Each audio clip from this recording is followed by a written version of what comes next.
eventually. This is a presentation of Northeast Streaming Sports.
Good morning and welcome to the debate show.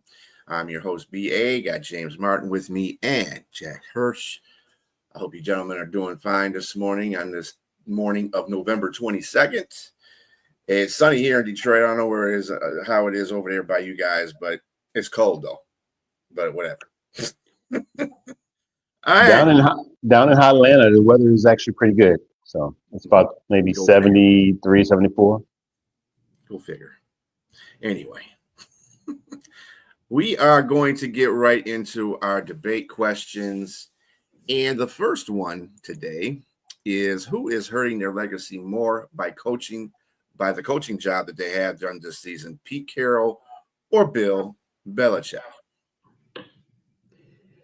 Yeah, guys, I'm not calling an audible here like on this particular question, but it has to do with both guys. And what we could add in is a secondary thing. What was a worse decision made by Pete Carroll or Bill Belichick? Pete Carroll during the Super Bowl, not handing the ball off, to Marshall Lynch at the end of the game, and having Russell Wilson pass and it got intercepted by Malcolm Butler, or Bill Belichick while the Patriot secondary was getting torched in the Super Bowl by the Philadelphia Eagles, keeping Malcolm Butler on the bench, refusing to play him the following year. Which was a worse decision? Who was more stubborn? Maybe that's something to get into a little bit if there's time. But to answer this question, I mean, both guys are having a hard time this year. Who's having a harder time right now is debatable. The Raiders have been awful. They've underachieved. They haven't been good at all. We knew they were in a tough division, and the Raiders were the consensus choice to finish in last place. I mean, you had the Chiefs, you had the Broncos, you had the Chargers. Was anyone picking the Raiders to beat one of those teams out? Not many people were. So they were consensus last place team. Is Pete Carroll really hurting his legacy by being where he's supposed to be? On the other hand, with Bill Belichick, he signs up to coach North Carolina. The state is going crazy. They're getting this icon. The first possession of the first game of the year, they take the ball down the field and they score. People are thinking national championship contender. They're going crazy that Belichick's going to work his magic and then the wheels fall off. The wheels fall off. It becomes a soap opera, even more off the field than on it. They have a losing program, even though periodically they show us something on defense and we might think maybe they're moving in the right direction. I mean, with every loss, Bill Belichick is hurting his legacy a lot more than Pete Carroll's hurting his. And then on the other hand, guys, does Pete Carroll really have a legacy that a lot of people care about? No one's talking about Pete Carroll. He's not in the news all the time. Oh, Pete Carroll's messing up. Is Pete Carroll an old dinosaur? Should he be fired? Has the game passed Pete Carroll by? No one's talking about that. But Belichick is front and center all the time, partly because of his girlfriend. But then again, if if Jordan or whatever her name is, I forgot for a second, Jordan, was you got it. Carol's girlfriend, people wouldn't care as much. But with Bill Belichick, because he's such a lightning rod and because of his 2 decades of phenomenal success as the Patriot coach, and people who were saying he was the greatest coach of all time are looking at this and now they're questioning it. They said he didn't win with Cleveland. He didn't win at New England after Brady left. He's now winning at North Carolina. So with every loss, he is hurting his legacy. Just like if Bill Belichick made North Carolina a national powerhouse, he'd be boosting his legacy considerably. I think because it's Bill Belichick and his personality is so much bigger than Pete Carroll's, I think Bill Belichick is the one that's hurting his legacy, more and more with every loss.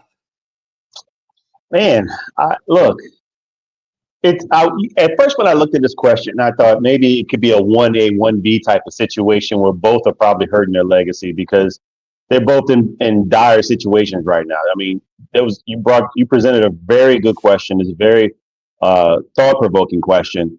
But the more I think about it, the more I delved in and did some research, Bill Belichick's not hurting his legacy.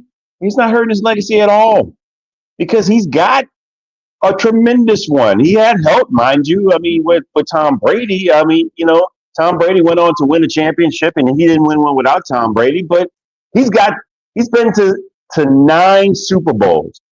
I mean, that's just 9 with New England. New England. As a defensive coordinator, he won 2 in New York. So he's really got 8 Super Bowls. 8 Super Bowls total as a coach, whether he be defensive coordinator or head coach. He has a great legacy. I mean, I get it. I mean, you're a boxer. You're the ultimate champion. You're fighting too long. Do you hurt your legacy? That sort of thing. I mean, I disagree, though, because, again, everything's intact. When it's all said and done, Bill Belichick is a Hall of Fame coach, no matter what. He's not hurting his legacy. The legacy that's going to be hurt here is probably Pete Carroll because he created, he doesn't have such an extensive resume as Bill Belichick. Mind you, he had some minor success with New England he won a couple of playoff games, and then went to USC and just spawned brought greatness back to USC. They went to 3 championships, won 2. Obviously, there is some stuff that went on, that vacated some of their wins, and including the championship. But you really can't take that away because, to be honest with you, almost all these guys have paid guys under the table. And, in football, it so happened they got busted. And so, with that said, that legacy there, and to me, with USC is intact. But then he goes on to Seattle and creates an even bigger legacy. Seattle didn't have winning like they did there prior to that. I mean, they were okay. They've been to a Super Bowl under Mike Holmgren. They didn't win, but the Legion of Boom, man. I mean, it's something they created there. They had they spawned these guys from ground up and won and had created a great legacy there. Mind you, it might have been a little tainted by the play call that he called by passing the ball at the end, and they could have created a dynasty had they won 2 Super Bowls. But through an interception, that was just unwarranted because the guy that got you down there all the way down was Marshawn Lynch. Hand the ball up a couple more times, you're almost certainly or assuredly in the end zone with a touchdown. You got 2 Super Bowls, and you got a major legacy intact. He's got 172 wins, 128 losses, a tie, and 11-11 in the playoffs, including the Super Bowl victory. You go to Las Vegas. You take one of your quarterbacks. You revitalize his career in Seattle, and a 35-year-old Geno Smith now. He's not doing great. The offensive line is not doing great. They're 2-8 right now. They drafted a running back, Ashton Genty. It's a bit of a disappointment right now. I don't think he's going to be in the long term a disappointment, but as of right now, if you had to gauge the success of the Raiders versus the North Carolina University, I would say it's worse with the Raiders right now because they just don't look good. They're last in their division. Um, I don't know, and then they drafted pretty heavily. They invested in their running back. It's just not looking good there. And you typically, unfortunately, the Raiders' past is not really one that you would say that you would be a person to go there and have success. I mean, they won a couple. In their highs, they at the peak of their moments with the Raiders, they won a couple of Super Bowls. They've been the one. The last time they had any type of relatively great success, was in 2002 when they had Rich Gannon as an MVP, and they had the old wide receiver duo in Jerry Rice and Tim Brown, 40-year-old and the 36-year-old wide receiver that did great.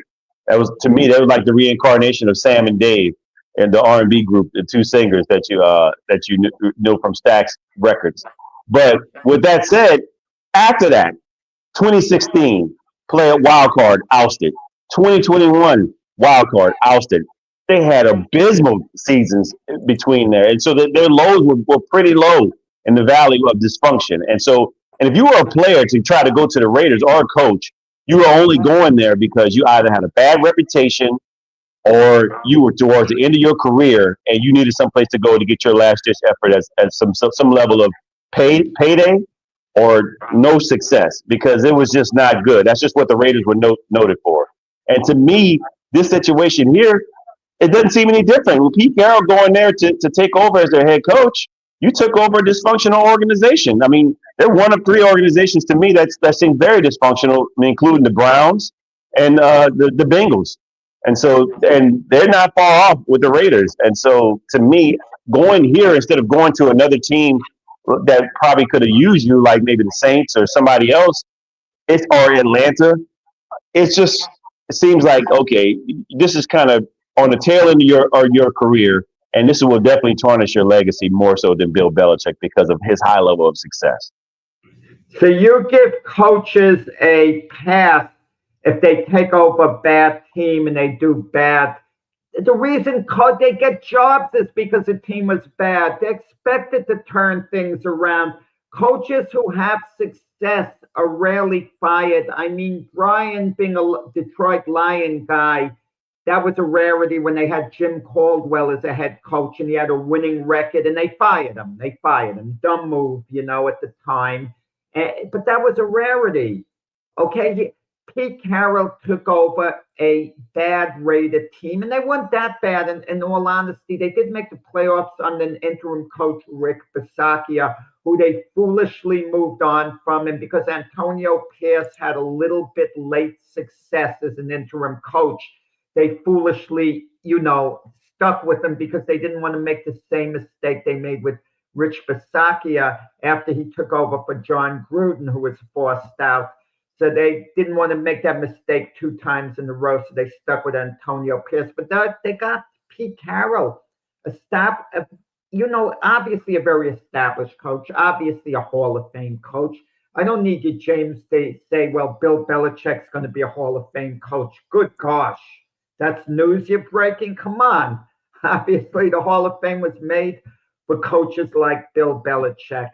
But these high-powered coaches that take over a program are expected to make an impact. They're expected to make a change. We see it with your old coach, Sean Payton, with the Denver Broncos. He made an impact immediately. We're seeing it with Mike Vrabel with the Patriots. He made an impact immediately. They're expected to be difference makers. And hold on. The only problem I have with that, when you bring in the Broncos in, it's not like the Broncos didn't have any level of success prior to Sean Payton arriving there. I mean, and when I say that, as early as having a couple of Super Bowl appearances. They fired Paul Hackett. Yes, but it wasn't good during that time. My point is, it's not like they hadn't had recent success. In 2015, they went to a Super Bowl. They went to 2. POA had success 5-6 years before.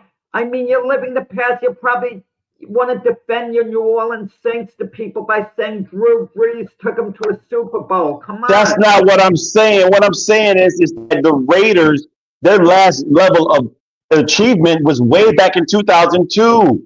They've been They won abysmal. the playoffs under Rick Bisaccia. But they stunk it up. Even though they got to the playoffs, they didn't do anything with it. They didn't do nothing with it. They got ousted twice in the wild card. I mean, so it's not like you could almost count. Carroll was supposed to improve them, and he didn't improve them. But people don't care that much outside of Las Vegas. Let me ask you this: if to the average football fan, I guess college and the NFL is different. We got to take that into account. I understand that. But if North Carolina's playing or the Raiders are playing, you get more of a buzz turning into a North Carolina game, seeing Belichick on the sideline as opposed to Pete Carroll. So Belichick, there's a reaction. He's in the news all the time. Carroll isn't. That's the point I'm making. I think he's only in the news not because of their losing with North Carolina. He's probably more in the news because his girlfriend's on the sideline and they're doing some crazy shenanigans. It seems, and if anything, is more so to the not to the detriment. It's more of entertainment, and so people probably aren't caring about his legacy anymore unless you're a purist. I mean, they're probably more so caring about Pete Carroll's legacy more so because he's with the Raiders. Again, you're going. It's not like he went to Bill Belichick. It's not like as if he went to another NFL team and made them worse than what they are, or went to a bad organization and and made them worse. This is kind of what Pete Carroll's doing. It's a bad organization, and they seem worse with him right now because of what's going on. Yeah, I get you. I just want to say the last I'm going to say on the matter is this. Years from now, when people talk about the greatest coaches in NFL history, does Carroll's name come up? I doubt it, but maybe it comes up on the back end. Maybe, okay? But Belichick's name is going to come up prominently, whether you think he is or isn't. And people are going to point to all the factors why he isn't, those opposed to calling him the greatest coach. And one of the factors that they're going to talk about is his lack of success at North Carolina unless he turns it around. That's what I mean. Totally disagree with that. There's no way because it's too much success that he's had, is what I'm saying. It's like, are you really going to look at the takeaway from Mike Tyson or Muhammad Ali from what they've done in the latter part of their career, or Roy Jones Jr. In the latter part of their career where they had bad losses? I mean, in their fight, but you're going to take away from that because of take away from what they've done, that like the larger part of their success that was great, that's intact. It's not, you can't take away from that because it's there. It's cemented. It's already there. You can't really take away from that. I think the part where like what could have been with Pete Carroll, he's taken away from his success because he has a more limited base of success in comparison to Bill Belichick. Bill Belichick, again, he's got 17 AFC East division titles, 13 appearances in the AFC Championship, 9 appearances in the Super Bowl, 6 of them won. I don't care what he's doing right now. You can play around and be a dud on the golf course or something, and doing something stupid and being in Chuck E. Cheese with his girlfriend or something goofy. It still wouldn't take away from what he's done. It's just way too much. I think the limited success that Pete Carroll had, which was peak, it went up there in Seattle. That's going to be a little tarnished because of what he's doing now, and what he did, what could have been with the Super Bowl. Like you mentioned earlier, they could have won 2. The bad call. So yes, I think more so it's going to be Pete Carroll being tarnished more so because he doesn't have as much to offset the crazy stuff that they're doing now. And Bill Belichick has way too much to offset all this craziness that he's doing now in UNC. I think the problem that we have here is the use of the word legacy. I think more legend or Hall of Famer coach probably should be inserted in this. Now, I think a Hall of Fame coach would probably be more of it's Bill Belichick as well, but it could be used for Carroll. Carroll, when you succeed at something, just because you go to another team that doesn't work out doesn't necessarily mean that you tarnish whatever the heck you did before that. That shouldn't even count. I mean, it counts, but it don't count. You know what I'm saying? You know, there's teams that do this. There's people that do this in other sports that do good in certain situations and go to another team and fail. And it's not just because of the coaching. It has to do with the people that are around him as well. Your ownership is a big part of that. What Bill Belichick did, I think that as far as success in New England, he did with a big part of that being Tom Brady. Now, saying that, you have to pick Tom Brady to be that quarterback, right? So he picked his livelihood after that. I mean, you can't go wrong with that. But hold on. Let's add in also. He had defenses that helped me. Tom Brady was his rookie quarterback when he won. Fell into his lap in the sixth round. Come on. And not only that, let's just say he had great defenses too as well. I mean, that first year they won the Super Bowl. If Tom Brady was great, but he wasn't like exceptional. I mean, he didn't he didn't lose in the game. Let's put it that way. But their defenses that had the greatest show on turf is what helped him win that Super Bowl with the Vinatieri as a kicker. I would say that. But I'm trying to set up an example here. It's not that he's obviously been successful in any phase of the coaching, that he's had. And yes, he's had some help with it too. We found out when Tom Brady left, he's still a good defensive coach, but that doesn't tarnish the fact that he's been to the Super Bowl so many times. He's been to so many playoff games, and he's been on other Super Bowl teams as a defensive coordinator. So you got to give him that credit. Bill and Pete Carroll on his side, he's been to USC and turned that program around of some sorts because of the whole situation that was going on. And then on top of that, he's been in 2 Super Bowls with Seattle. He got on 2 Super Bowls, and they were pretty much a dominant team within a 4-year period. And that's, I mean, is it the legacy of Seattle that you're talking about? Legacy of coaching period? That's the reason why legacy is kind of loosely used in this whole situation. Legend, maybe. Hall of Famer. I think that both of them are Hall of Famers. I think that Bill Belichick will probably be spoken more of because of his career than Pete Carroll. But Pete Carroll shouldn't be looked down on from that point. He still has been successful in several things that he's done. And legendary coach, I would probably call Bill Belichick a legendary coach as well. I don't think I would call Pete Carroll a legendary coach. I'd call him a Hall of Fame coach, but not a legendary coach. Bill Belichick is a legendary coach. He's like the Woody Hayes, Bo Schembechler, those kind of coaches that are legendary coaches. I couldn't put Pete Carroll in that conversation, but I put him in a Hall of Fame conversation. I just think that people play a legacy game a little bit too much. You're not leaving something to somebody else. I mean, really, who is Bill Belichick leaving the legacy to? Jordan? No. I'm just saying. There's a legendary coach and Hall of Fame coach, and I think that Bill Belichick follows both of those as far as legendary and Hall of Fame, and Pete Carroll follows the Hall of Fame. He's not legendary.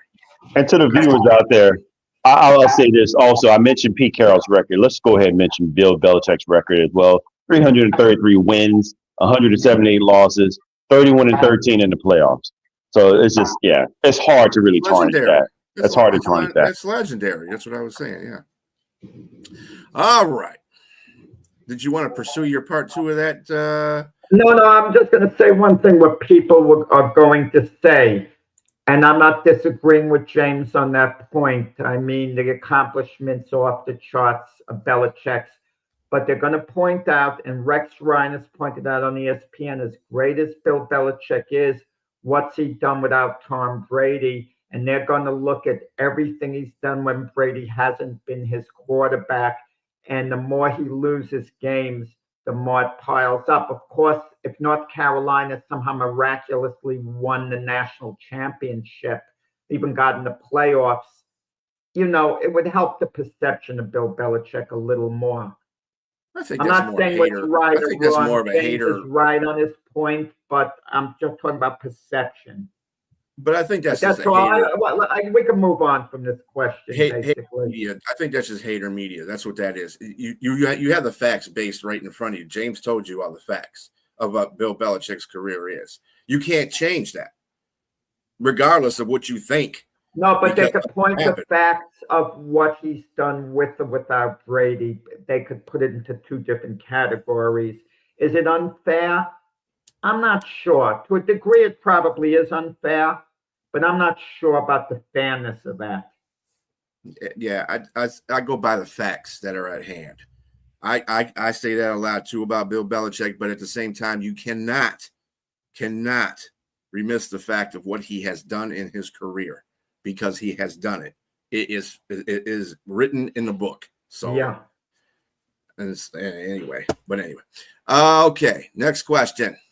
Do you think Ole Miss is correct to informally give Lane Kiffin an ultimatum as to his coaching intentions? What you got on this, James? Of course they are. Yes, they are. They are correct. Why? Because as an organization, as a school, as an entity that right now is in playoff contention, and even if they lose a game, they still likely are in playoff contention, even if it's the last entry, because they'll only lose two games. They've only lost one game, and right now you got to look at it from the standpoint of not just the intention of getting to the playoffs. You're looking at the situation. Okay, you have one of the best coaches right now in not only in SEC but in college football right now, and you have players that are on your team that see this. You know, we're trying to get to the playoffs. Does this unravel fabric of a tightly knit unit? You know, people start questioning whether or not their coach is going to be there. You start losing confidence in your team as well. There starts to be rumbling within the locker room. You know, it changes everything. Not only that, you have December coming up. That's intent for recruits, high school recruits coming in. Do they change their mind about coming to Ole Miss because your coach is even going to be there? I mean, I need to probably go to another school now. I mean, with some of my other offers, I was going to come here because you recruited me, but you're not going to even be here. And also, you're trying to possibly run up the money. You know, you're going to rivals, SEC rivals. We're going to lose you to. It's not like you're going outside of the SEC to another school. You're going to either LSU. Your ex-wife had visited there. She also visited Florida, and so these are both two teams that I got to face every year. And look at you on the other end of the sideline. Of course, and it's as a business standpoint, you're going to put pressure on him to say, okay, either you're going to be here or you're going to leave now, because this is where we are. These are the things I've just pointed out that we got to start fixing. And if you're going to leave, we got to get the best cream of the crop. We got to try to figure out who's we're going to get to replace you, you know, and before some other school does. John Sumrall out of Tulane, you know, some of these other guys that are available. So, yes, I think I don't have any problem with them applying pressure on him to informally give him an ultimatum, because these are the things that I'm laying out to you that need to happen. And like it or not, Lane Kiffin, you make your bed. I mean, it's rightfully so. He has the right to go take care of his family and say, what's the best option out there for me? But at name of the game, it's an ugly game, kind of, because again, these are the things that happen. Like your players and everything, they see all this that are currently on a team that's going to the playoffs potentially, that could be unraveled if things go just slightly the wrong direction. So yes, I don't have much more to say on that, except that I agree with Ole Miss in doing this, and I don't have a problem with it. I have a big problem with it. What did Ole Miss think they were getting when they hired Lane Kiffin as their coach? Lane Kiffin goes here, he goes there, he goes everywhere. It's like the guy who's been married 5 times and his 5th wife is giving him all these rules and regulations, which he didn't follow with his first 4 wives. How does she expect him to act? Come on. Listen, Ole Miss could have done this very quietly behind the scenes. The last thing Lane Kiffin wanted was for this to become public. He didn't want this to become public. It's embarrassing. It does put a little pressure on him, but they could have put pressure on him behind the scenes. First off, Lane Kiffin also, he's entitled to go where he wants to go to as long as he can do it contractually. If he can't do it contractually, Ole Miss, anyone else he's working for, has every right not to allow him to go. I understand the stuff about recruits, but what did they expect? It was inevitable that Lane Kiffin was going to look elsewhere unless he fell completely in love with Ole Miss, and he obviously hasn't. He wouldn't be going to the LSU campus with his family looking around, if that's the case. And for Lane Kiffin, he's playing it close to the vest because unless he's offered a deal elsewhere, you never know how things could fall apart. So this way he's staying at Ole Miss, he looked a little bit, but that's not uncommon. Coaches in high-profile positions do that all the time. They look around. Didn't we just see that with Indiana and Nebraska? Their coaches, they were in the running for the Penn State job. So what happened? The schools, Indiana and Nebraska, gave their coaches extensions respectfully, to keep them on board. And I don't know what Lane Kiffin, whether that would make a difference, getting an extension. Maybe he really does want to go elsewhere. Maybe there are family considerations. Maybe the school should talk to Lane Kiffin and say, Lane, is your family really happy here? Would they be happy at Florida? Would they be happier living by LSU? Just not to cut you off, but there are considerations.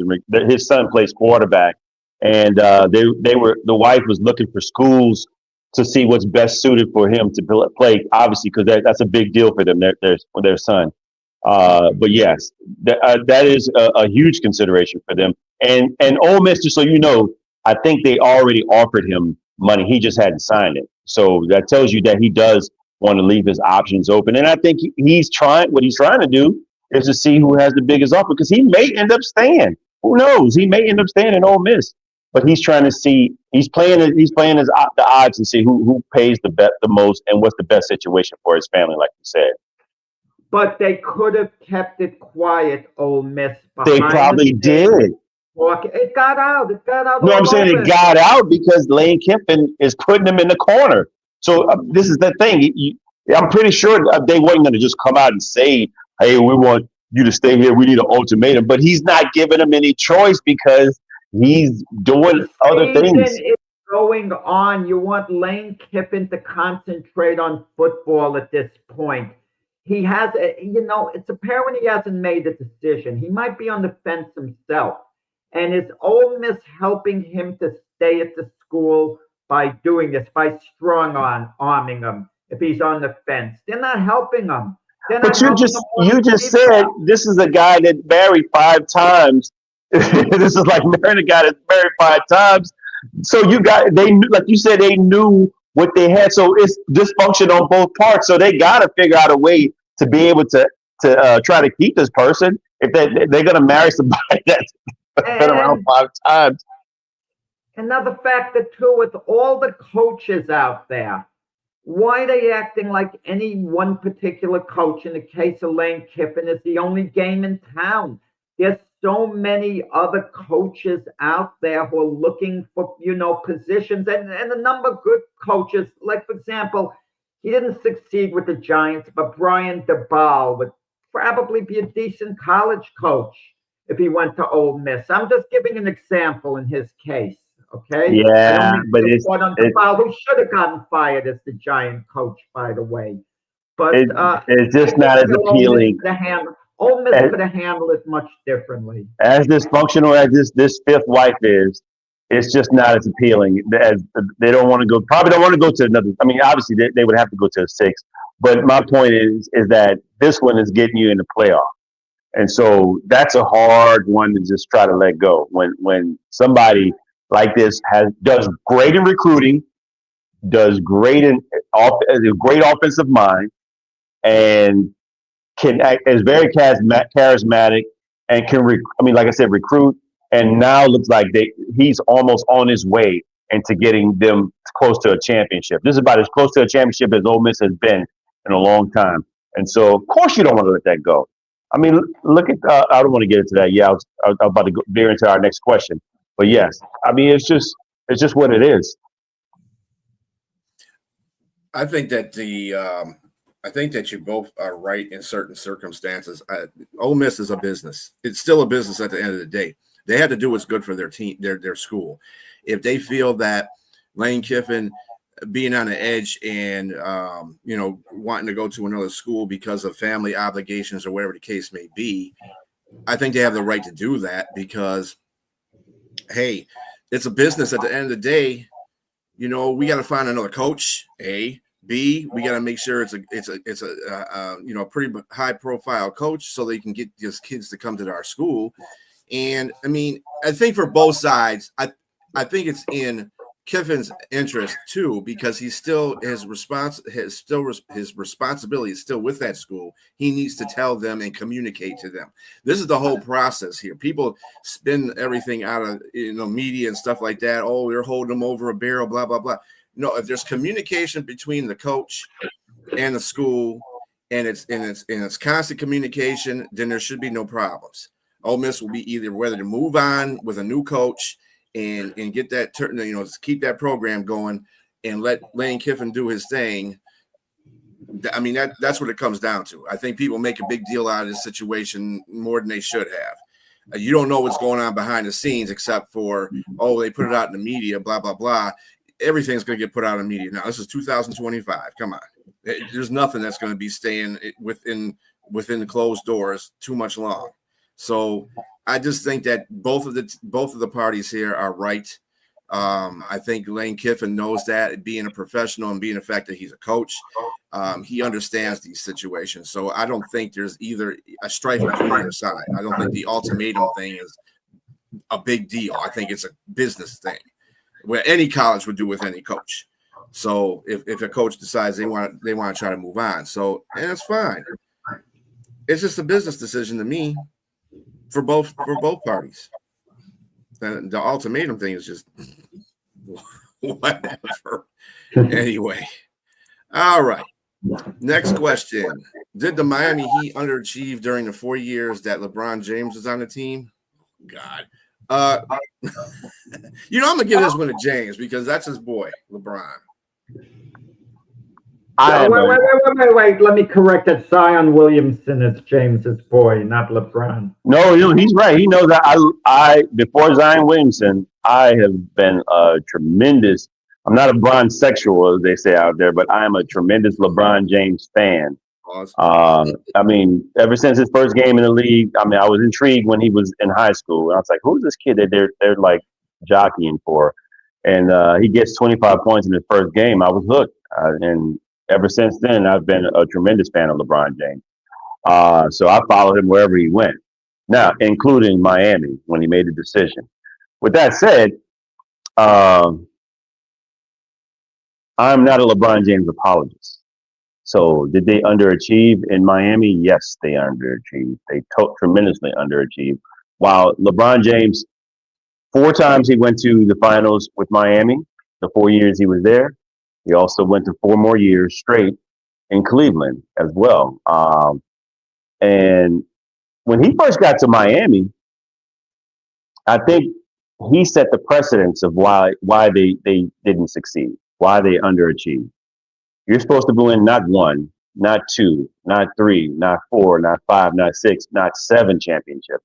I know it was tongue in cheek, but when people hear that, you put that out there to say that we're just that talented. We're going to come in and dominate everybody now because myself, Dwayne Wade, Chris Bosh, and the others, as Shaq likes to say, the others, they should have been much better than they have. Mind you, they probably shouldn't have won both. I mean, I'll even give it to them. I think they as great as LeBron was in 2013 and 2014, the San Antonio Spurs under Popovich was just as great, and they were great. And that one 3-pointer by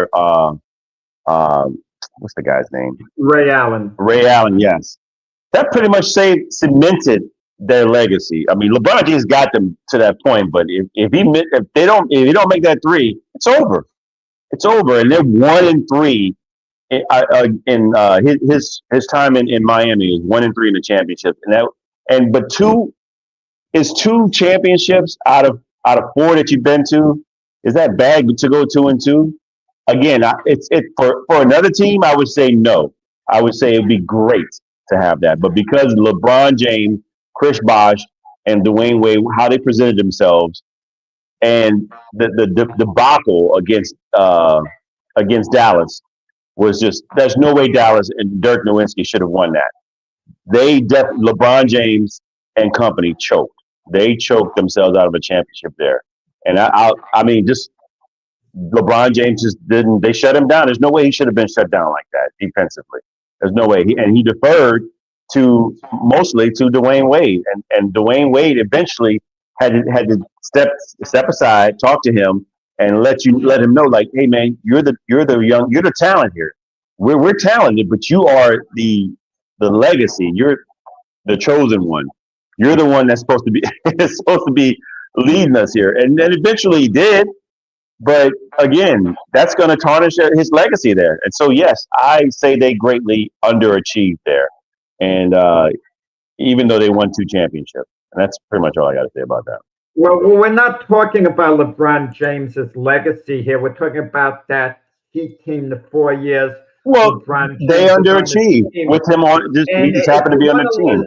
If you want to listen to the hype and the rhetoric, you can say, yeah, they underachieved based on the hype and the rhetoric. You know, him saying, 6, 7, 8 championships. Who really believed that? Who should believe that? Anyone knowledgeable in basketball and team sports knows things could change greatly in 1 year. Look at the Boston Celtics, who, by the way, lost to the lowly Brooklyn Nets last night. Just a year ago, they were heavy favorites to win the NBA championship 2 years in a row. And look what they're at now. The wheels have come completely off. They're not even remotely a contender anymore. Things change. So LeBron James is saying 6, 7, 8. What if he said 11, 12, 13? Are you going to believe that and say, it's disappointing because they didn't get to where he said? They went to 4 finals in a row.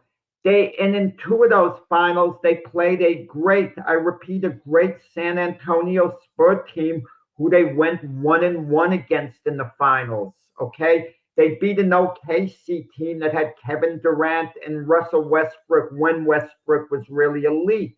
And they lost to the Dallas Mavs his first year there after they were up 2-1. And you're saying, well, Dwayne Wade had to talk to LeBron James. Well, Dwayne Wade didn't want to defer the first year. He was the guy in Miami. He was the man. And him and LeBron James are very close personal buddies. At least they were at that time. I don't know about now. Maybe they still are.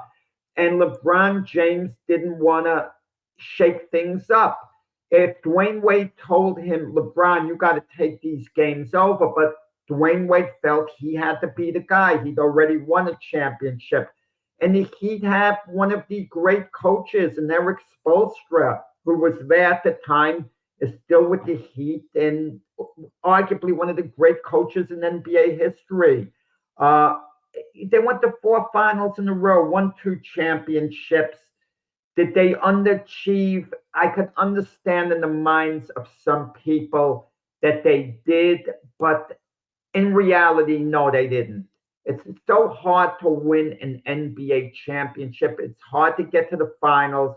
They got there 4 years in a row. They were on the cusp the other 2 years. And you can't say a team with that level of success underachieved. It's not like they had LeBron, Michael Jordan, Charles Barkley, Karl Malone. I mean, they had Dwayne Wade, Chris Bosh. Yes. Sort of leveling off the way. And those guys, respectively, by themselves, were great stars. Those great stars. And these guys are in their prime. These guys are in their prime, though, is what I'm saying. It's not like they just Charles Barkley and Clyde Drexler and Scottie Pippen getting together. I mean, these guys are kind of past their prime getting together in Houston. These guys are in their prime, and they got together. They took paid. That's another thing. They took paid discounts to play together. And so, yes, Jordan and Scottie Pippen, regardless of whether they were brought together organically or not, and Dennis Rodman, nobody ate off them. No, Clyde. Charles Barkley, Karl Malone, Patrick Ewing. They didn't win off of Michael Jordan. And Chicago Bulls. All right, you want to say it as a team collectively. They didn't win off of them. When they went 6-0, and as fair or unfair as it may be, if you call yourself the chosen one, and they went 6-0. Wait a second. What about the years they lost to the Pistons? Well, I'm saying when they got to the championship. Yes, of course they lost. You don't count that. You don't count that. You only count the finals. I agree with you. I agree with you. No, I agree with you in regards to losing to the Pistons, because I think if anything, I give the Pistons their due. When Isaiah comes back and say I beat all those teams, that's exactly, I agree with that. I totally agree with that. But when Jordan finally got past them, when they got to the championship, we're talking about you brought up championship during the time when LeBron James and those three were together. They were only there. They got the championship, and they lost 2. And so when Jordan and his group finally got to the championships, they were 6-0. They were 6-0. It's as unfair as it may be. It's what it is when you consider yourself and you categorize yourself as the GOAT. He self-proclaims himself as the GOAT. And that's another thing. And so to say that, looking at what Miami has done, they underachieved because they were supposed to be able to beat those other teams. Like I said, you said how hard it is to get the championship. Well, other people have done it and they've won. They've won. And so, if we have the great one, arguably probably the second greatest player in the basketball history, nobody's supposed to be eating off of you, man. I mean, nobody's supposed to be eating at all. And I get it. They played a great San Antonio team. I mean, I'm not San Antonio was a star-studded cast, and they got three Hall of Famers on that team alone.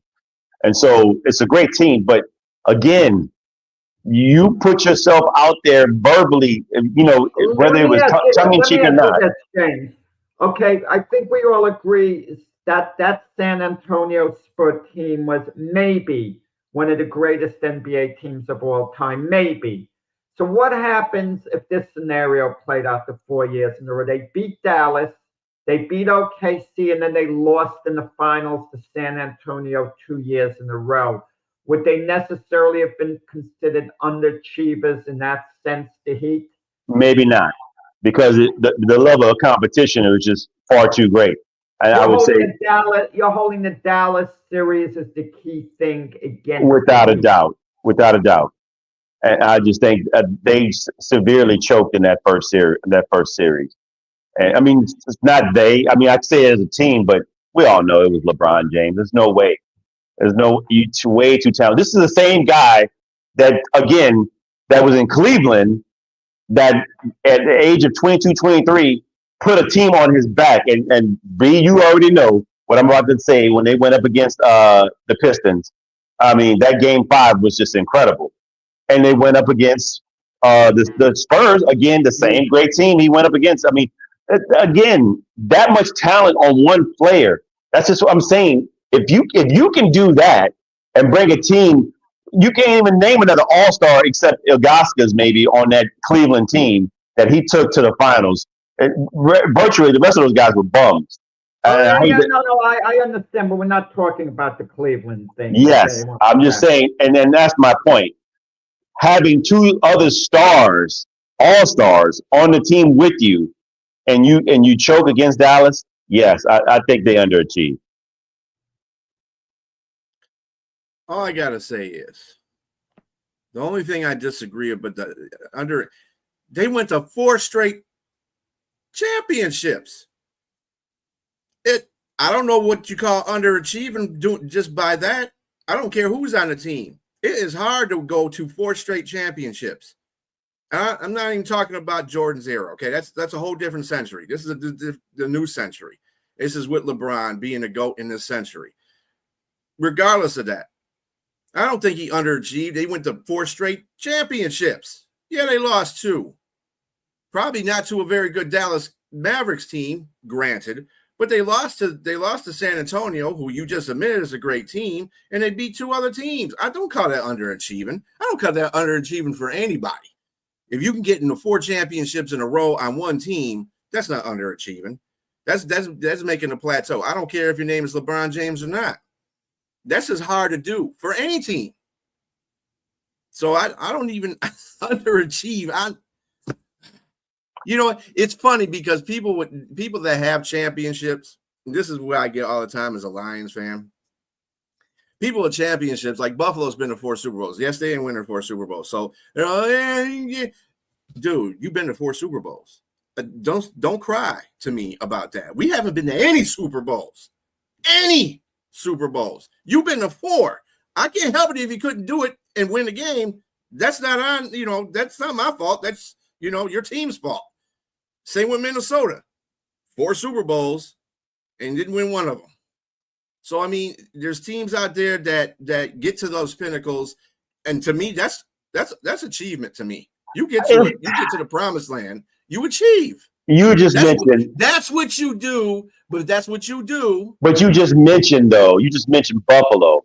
To me, Buffalo is like me putting on a nice suit, getting ready in my mirror, presenting myself as this great dude that's about to go walk into Ruth Chris Steakhouse, sit down, look at a steak, and tell them how I want it done and everything else, but I can't eat it. It's got to sit there in front of me, and I can't cut into it or anything. I can't taste the steak or anything like that. I can get inside, I can go in there, but I can't taste a piece of it. I can't taste the victory of success. To lose 4 championships has to be. I get it. You didn't get there, Brian. I get that.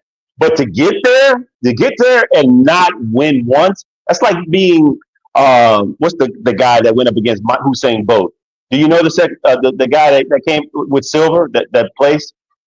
Yeah. Oh boy, I'm having the brain cramp now.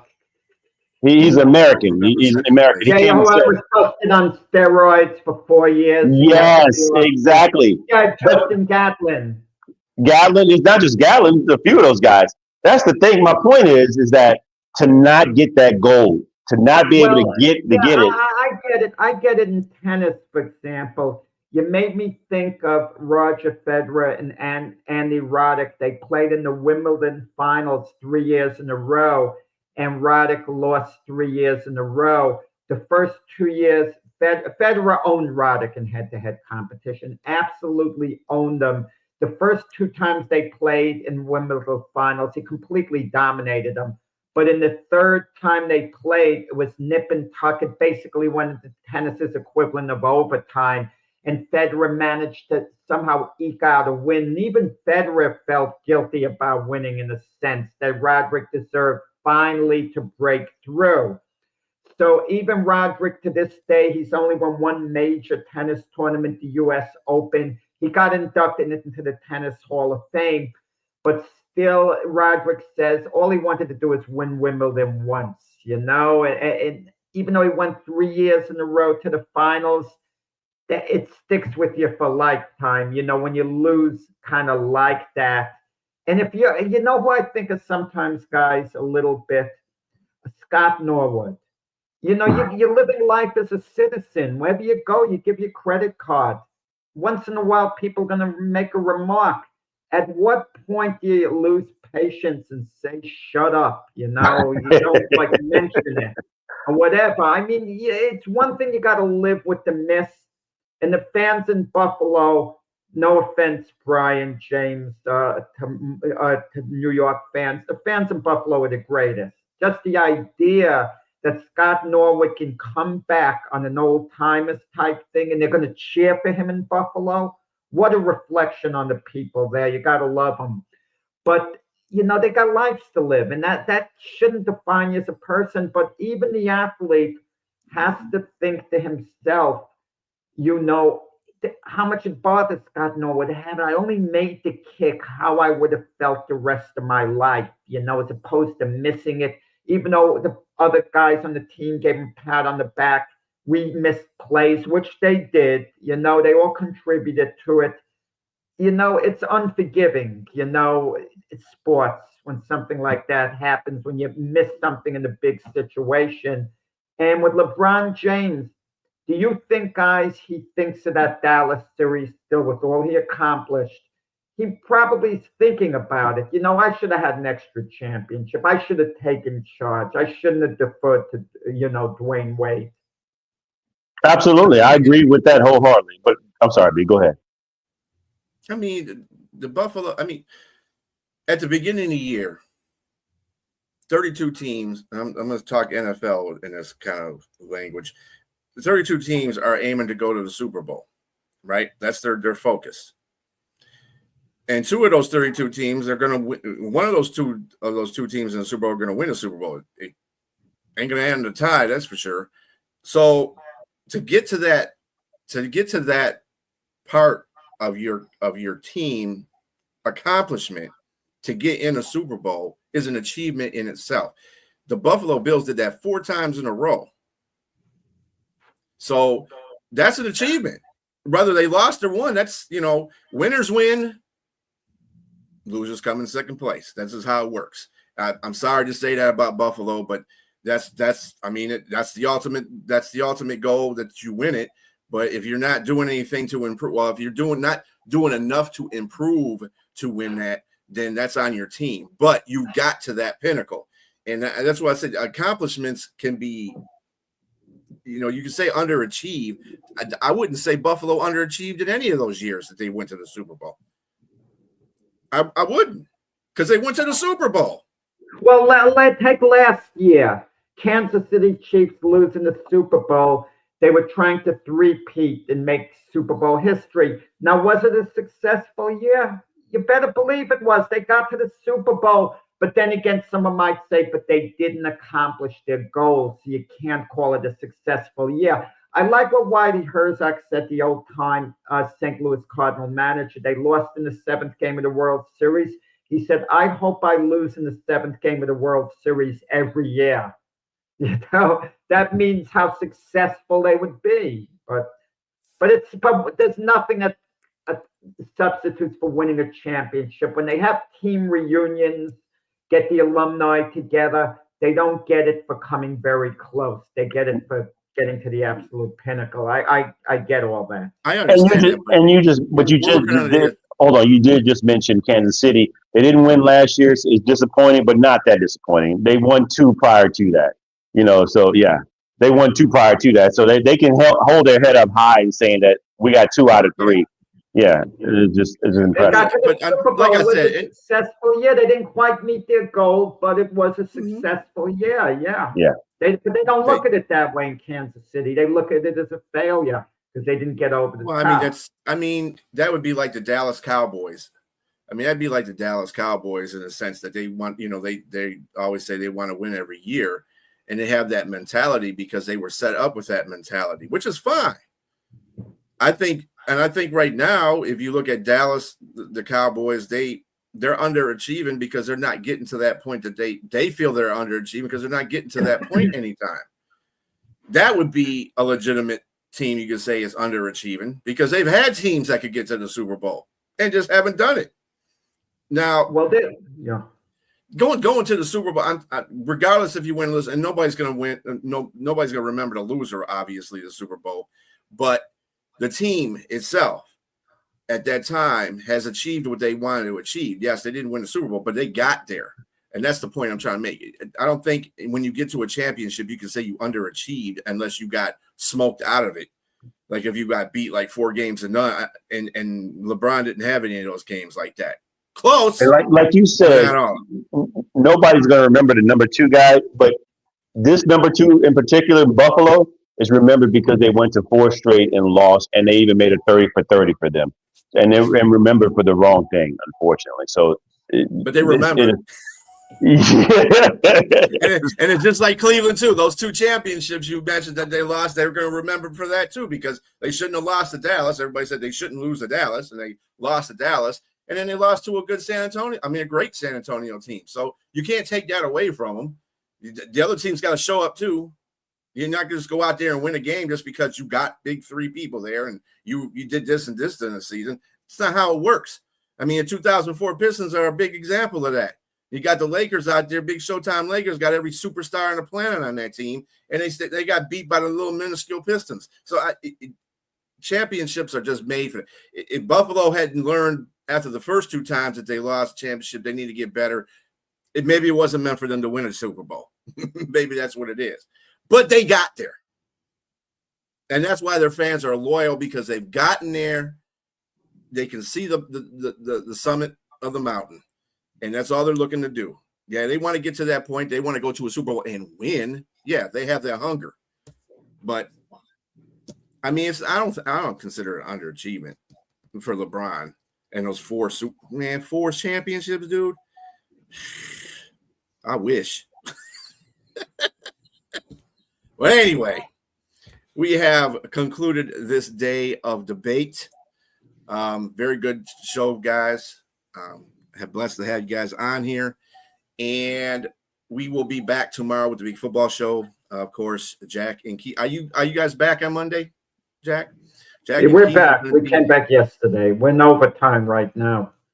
Okay, so Jack and Keith on the weekend playbook, and then of course at 7:00 with a special guest with him and Frank. And I'll leave it there. Everybody have a great football day and a great football weekend. Peace out.